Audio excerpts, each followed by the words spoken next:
Let's see how to insert an emoji in Microsoft Word.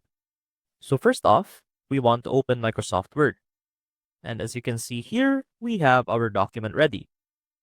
Now to insert an emoji, simply head on over to the Insert tab and click on Symbol right here. And now click on More Symbols.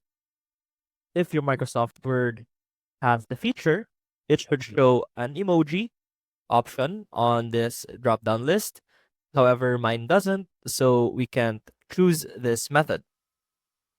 However, to insert an emoji in Windows, if your Microsoft Word does not support this method, simply click on the Windows key on your keyboard and press period along with it.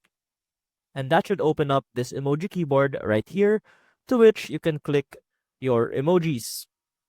And as you can see, it automatically types it in the document. I hope this helped, and I will see you soon.